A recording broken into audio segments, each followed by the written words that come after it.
When we last left Laurie Reynolds Paisley, she was listening to an inner voice, telling her to follow the lead of author Jason Wright's main character in his newest bestseller, Christmas Jar Reunion, and find a way to produce and distribute 1,001 Christmas jars. Being a sensible woman, Laurie figured out a way to tackle the inspiring project that seemed pretty manageable, even to her husband. But then, she upped the ante. So you're on a quest for 1,001 people to start Christmas jars, and you mentioned this to your husband? No. No. Because? Because, like everyone else, he would have said you're crazy. Okay. So I walked around that kitchen for a long time, and I just kept hearing this voice. This is what you're supposed to do, and I kept thinking... Have you heard voices like that before? Never. Have you heard voices like that since? No. Just asking. No.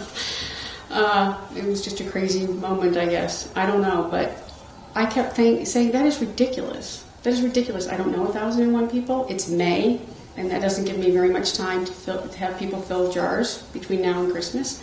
I can't do that. And for 3 days, I let this linger, and for 3 nights, I didn't sleep. And I finally called my mother, and she said, Laurie, when you hear voices like that, you need to pay attention. Really? Mm-hmm. So she did not say, Laurie, you're crazy. No, she said you need to pay attention. So I sent out an email to my mother and father and sister and brother, and immediately got a response back from my sister that said, are you out of your mind? Why do you always get us into these crazy projects? And none of them rejected my idea. They all jumped in and said, we'll do what we can. So 997 to go. Yeah, pretty much. So I went to the grocery store and I bought cases and cases of mason jars. And I went to Barnes & Noble and I bought many, many books. And it turns out that most of what I earned that from May to December went towards financing this project. And at what point do you mention that to your husband that you're doing this?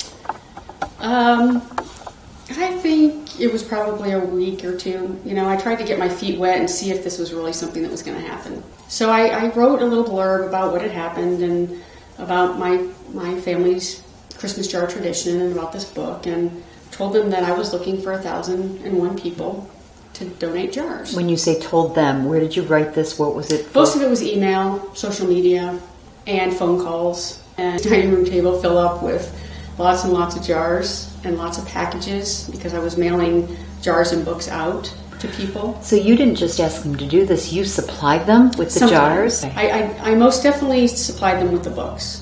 1,001? No, not that many. Some people offered Okay. to go get it at the bookstore.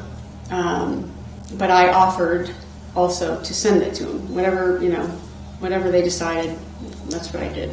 So I had postage, and I had jars, and I had books.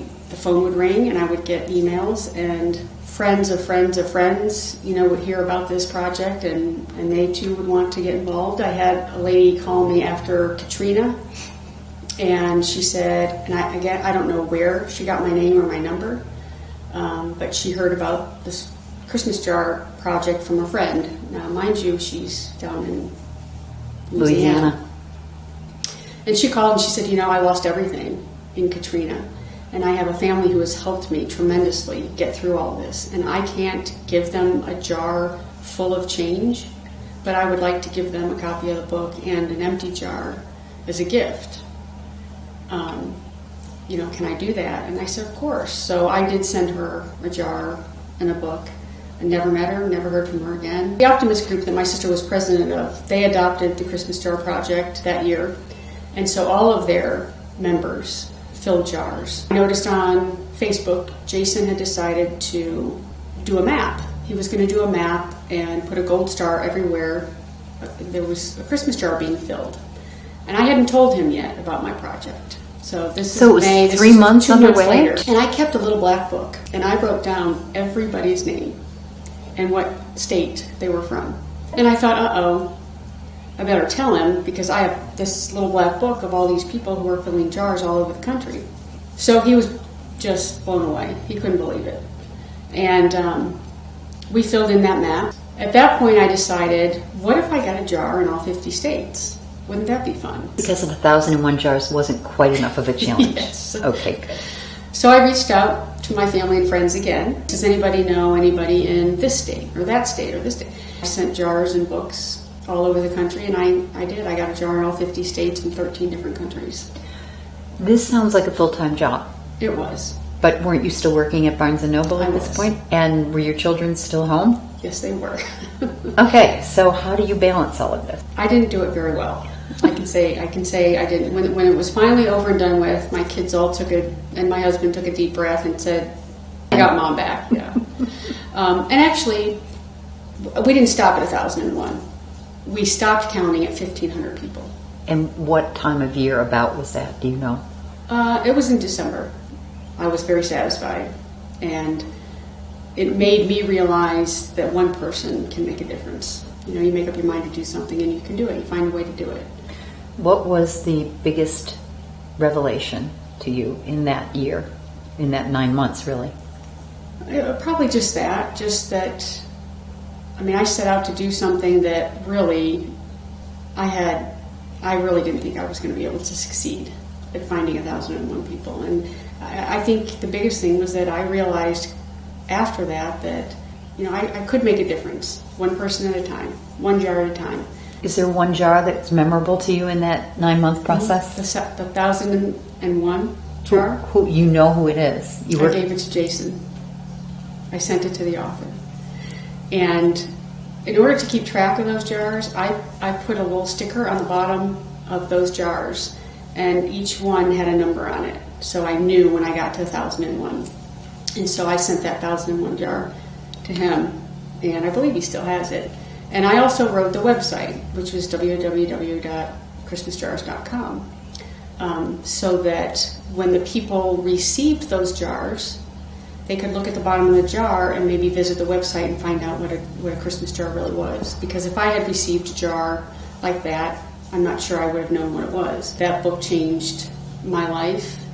It changed my family's life. It changed a lot of my family and friends' lives. I have gone into doctors' offices and sat down and have people stare at me and as if they know me, and I have had them say, "Are you the Christmas jar lady?" Yeah, I think I am. And recently, 11 years later, I went into a woman's house recently in my neighborhood, and she kind of looked at me funny. I was there to ask her some questions, and she said, "I think you introduced me to the book Christmas Jars." And I said, "I think I probably did." And I said, "Do you still carry on the tradition?" And she said, "Yes, I do, every year." So that just makes my day. I look back at those 7 months, and they're some of the best 7 months of my life, because I learned so much about myself. I learned that I could do anything I put my mind to, and I made a lot of friends. I made a lifelong friend now in Jason Wright and his family. That alone was worth it.